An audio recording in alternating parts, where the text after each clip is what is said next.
Hi,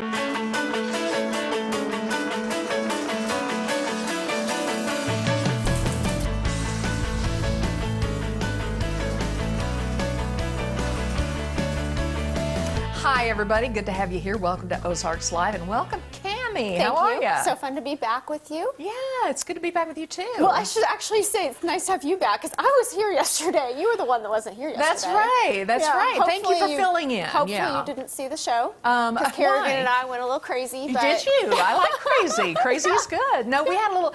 Tom and I had a meeting we had to go to yesterday, so thank you for coming and hanging out. Yes. Cammie's one of the busiest people in television. I'm telling you. You have been hanging out with Rachel West. We're going to see you and her cooking up something And can you today. really consider that a job when I get to hang out with Rachel West and all the things that I learned from her? Yeah, she's amazing. It'll blow your mind today, and the other things that I've got coming up. Oh, there's always something. Yes. Yeah. So we're going to see that a little bit later today, but you do all these fitness segments too, and I'm excited to see that you did the silver sneakers, because all over town you see those stickers that say silver sneakers welcome, and I'm not sure everybody understands what that is. I'm not real sure I understand what that is. I know, and I'll air it here in a couple weeks, but I mean, basically you're supposed to be over 65, and they let me in anyway. Yeah. And beforehand, they would get there, the students, I should say, got there about an hour before class, which apparently they always do. The women congregate in the room, the men congregate out in the hall with their coffee. Yeah. So of course I had to join the men, because I'm like, what are we talking about? You know, I'm like, are we talking politics? They're like, oh no. I'm like, okay. No. So politics is off the list. Yeah. You know, for us all to stay friends. I'm like, sports? Yeah. Who played this weekend? You know, and they welcomed me so warmly. They got me my own black coffee, because that's what they were drinking. So that's what I like too. Usually I drink a bunch of cream in there, but you know, I had to keep up with them. But anyway, it was the first full workout I've done in a chair. It was so fun, though. And it was good. I mean, I think that they accomplished their purpose, because they have lots of resistance. There's some weights that they use. So all range of motion. So all the things they want to do. Really I mean, it was an actual, it was workout, you know? Yeah. So, and I think that's great. There might be a reason for someone who's not 65 that needs that kind of modifications, too. So they would accept that kind of Well, you know, there is a lot to be said for stretching and, you know, keeping yourself flexible, and especially if you're coming back after an injury and you can't really get out and do anything terribly strenuous, that goes a long way. I remember my mom doing that back in the day. At our church growing up had a thing where people would go and they would sit, and then sometimes they would get up and do things, but I love to see people getting out and being active and being social. To what degree we can do that right now. And there is a workout for everybody out there, and that's why I'm doing this whole series, is to show you. I mean, it can be really, really hard, or it can be whatever your level is, and you do get the social aspect. They were wearing their masks, and which is great, and it's better than doing nothing. As they say, move it or you could lose it. You know, you need to keep moving. So anyway, I'm looking forward to that. Maybe next week we'll get around to it. Not sure. Soon. Anyway, great to have you here today, and we have a full show for you today. We have our Putting the Ozarks First donation drive going on all day long today, and as a matter of fact, today is just day one. It's going to go on for a few weeks, so we're going to be checking in with Tom throughout the show today to see what's going on with that. Well, plus there's a fundraiser taking place this weekend for Officer Mark Preby, and we have all the details for you guys. You remember that whole story? I remember when that happened to him over the summer, and there's a big event coming up to help him out.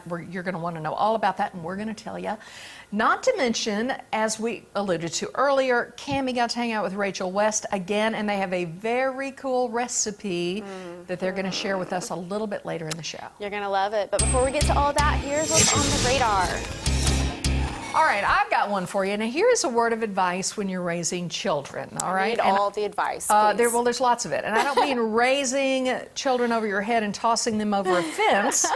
Sometimes we want to do that, don't we? Just today, Well, we were talking about that earlier, but now, for real, this is what some parents have been doing at an elementary school in France, okay? Okay. Not a lot of them, but enough for a school official to put up a sign telling parents, please don't do that. According to the principal at the Triade School in Avignon, some tardy moms and dads were literally having to throw their kids over a 6-foot fence outside the school because they say they can't really say we're locking the fence. You get them here on time or they're not coming in, and so mom and dad were heave-hoing them over the top. The principal added, you know, it's really only a matter of time before somebody gets hurt. At least they weren't throwing them back over the fence. I know, right? I know. Be there in case your kid comes flying back at you. All right, as you can see, the sign depicts an adult tossing a kid over a fence with the words, this is a translation, apparently, attention, danger, I do not throw my children over the gate. Maybe you don't.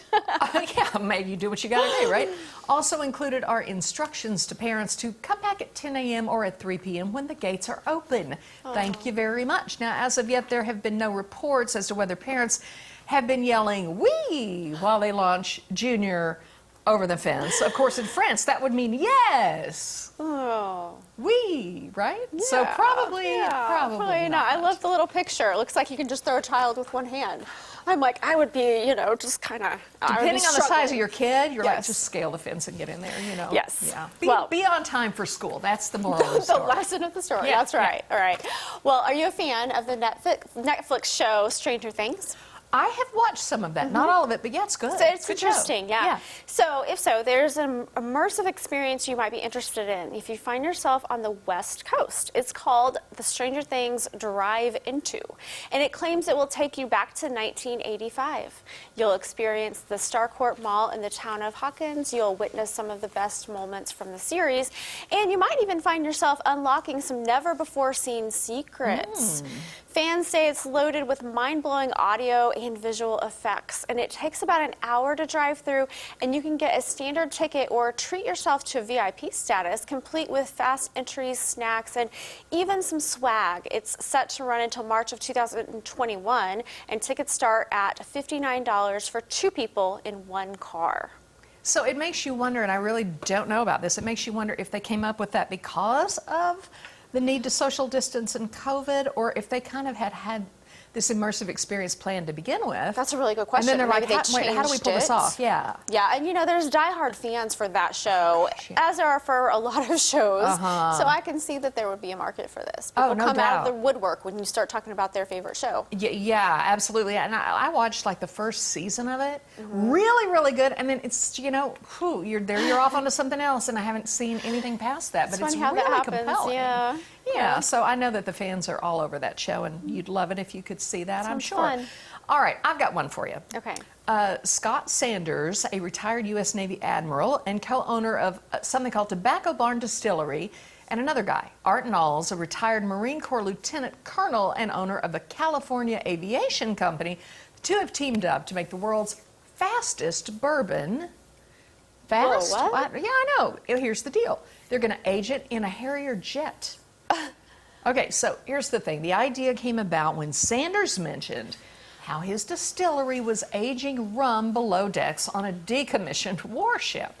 So Knowles thought, all right, we should try to age some bourbon by putting it in the drop tanks of a Harrier jet and flying it at 700 miles an hour to see how the pressure affects the taste. So pressure, not necessarily the speed. Right. I guess maybe the pressure brought on by the speed or the altitude or all of the above. I don't know. They decided to give it a go, and the world's fastest bourbon was scheduled to take off in October, but COVID-19 delayed the plans until April. But the aptly named 700-mile-per-hour bourbon will sell for about $145 a bottle, with a portion of the proceeds going to Simplify and America's Fund to help wounded and ill service members and their families. So they've obviously got a price point. They've obviously got a plan to roll it out, even though they haven't flown it yet, I guess. And what a gimmick. Well, I started to say it sounds like a great opportunity for a bourbon tasting to me. Whatever the science is behind it, it sounds like a great gimmick. Yes.